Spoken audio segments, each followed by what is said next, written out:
장인지입니다. 월요일 아침은 조금 더 피곤해요. 어쨌든 출근을 해야 되기 때문에 마음의 무게가 좀 더 높아집니다. 지금 시각 5시 55분 방송 시작합니다. 새벽을 지배하는 남자, 페도라를 사랑하는 남자 예성입니다. 안녕하세요. 자, 여러분은 생각이 무엇이라고 알고 있으세요? 생각은 형체가 있을까요? 우리는 머릿속에서 떠오르는 것을 그냥 생각이라고 알고 있죠. 하지만 놀랍게도 과학자들의 연구 조사에 의하면 생각은 물질입니다. 형체를 가지고 있다는 뜻이죠. 좋은 생각이든 나쁜 생각이든 생명력을 가지고 있습니다. 눈에 안 보이는 화학덩어리도 저마다 독자적인 생명력과 지능을 가지고 있다고 합니다. 아, 놀랍죠, 아주. 에너지장 촬영장치인 키를리안 사진기로 찍어보면 화덩어리가 머리에서 나와서 가슴으로 되돌아가는 모습을 촬영할 수 있습니다.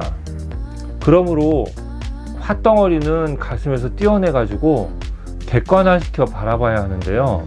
이렇게 무엇인가를 객관화시켰을 때 아주 놀랄만한 변화가 생깁니다. 자, 오늘의 이야기는 관찰자 효과입니다. 책 와칭을 참고했습니다. 한 초등학교 교사는 성적이 형편없는 반 아이들을 학자라고 불러주기 시작을 했습니다. 아이들이 자기 자신을 학자로 바라보도록 한 것이죠.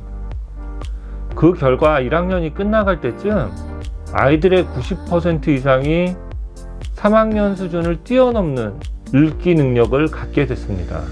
불과 9달 전까지만 해도 공부와 담쌓고 있었던 아이들인데 말이죠. 단지 자신을 누구로 바라보냐는 단순한 시각의 차이에 따라서 재능의 차이가 어마무시하게 벌어집니다. 자신을 음악가로 바라보는 아이가 있다면 음악을 완전히 받아들일 자세가 되어 있기 때문에 다른 사람과의 재능의 차이를 크게 벌릴 수가 있습니다. 자, 이제는 물에게 당신을 어떻게 생각하냐고 이야기를 해보죠. 전혀 엉뚱하게 생각되실지 모르겠지만 실제로 물은 당신의 생각을 정확하게 읽고 있습니다. 당신이 물을 무시한다면 물도 당신을 무시합니다. 당신이 물을 마시기 위해 물병을 잡는 순간 그 물은 이미 당신의 마음을 읽고 변화하고 있습니다. 그러므로 감사와 사랑의 마음으로 음식을 먹는다면 영양분 흡수율이 늘어난다고 이야기를 합니다. 왜 이런 일들이 벌어질까요? 이중 슬릿 실험으로 과학자들은 관찰자 효과를 밝혀냈습니다. 즉 바라보는 대로 미립자들이 변화한다는 것이죠. 이중 슬릿 현상은 다음 시간에 조금 더 자세히 한번 말씀을 드리겠습니다. 어쨌든 이미 과학자들에 의해서 양자 컴퓨터가 개발되고 있는 시점이기 때문에 이런 게 미신이라던가 믿을 수 없는 이야기다 이렇게 얘기하기에는 좀 어려운 상황이죠.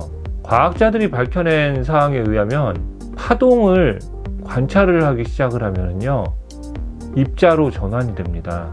즉 생각을 관찰하고 에너지를 계속 공급하기 시작하면 그 생각은 하나의 현상이 된다는 뜻입니다. 이 말 한마디로 우리가 알 수 있죠. 우리들의 꿈은 이루어집니다.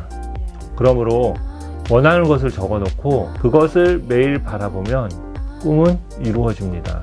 내가 끌어당겨서 자주 바라보는 이미지가 내 몸을 변화시킵니다. 몸에 있는 모든 미립자들 하나하나가 비슷한 것을 끌어당기기 때문이죠. 그러므로 긍정이 긍정을, 행복이 행복을, 사랑이 사랑을 끌어당기게 됩니다. 새벽 5시에 일어나서 내가 원하는 바를 매일 기도했다고 가정을 해봅시다. 무엇인가를 생각한다는 것은 에너지를 전달하는 행위입니다. 내 생각이 소멸되기 전에 계속 에너지를 공급하게 되면, 즉 기도가 반복되면 마법은 더욱 강력해집니다. 이러한 기도를 여러 사람이 함께 한다면 그 변화의 폭은 더욱더 커집니다. 반대로 만약 모든 나라의 사람들이 재앙을 부르짖으면 어떻게 될까요? 애석하게도 재앙이 다가옵니다. 하지만 긍정의 힘은 부정의 배 이상이라고 했기 때문에 그 안에서 희망을 얘기하는 사람이 많아진다면 재앙은 다시 극복될 수 있습니다. 예전에 한 보험회사에 적혀있는 문구를 바라봤습니다. 준비 없는 노후는 절망이다. 그 문구를 바라보고 있는 설계사들은 어떤 마음으로 일을 할 수 있을까요? 만약 그 문구를 조금 더 긍정적인 방향으로 적어 놓았다면 또 어떻게 변했을까요? 실제로 그 지점은 나중에 문을 닫았습니다.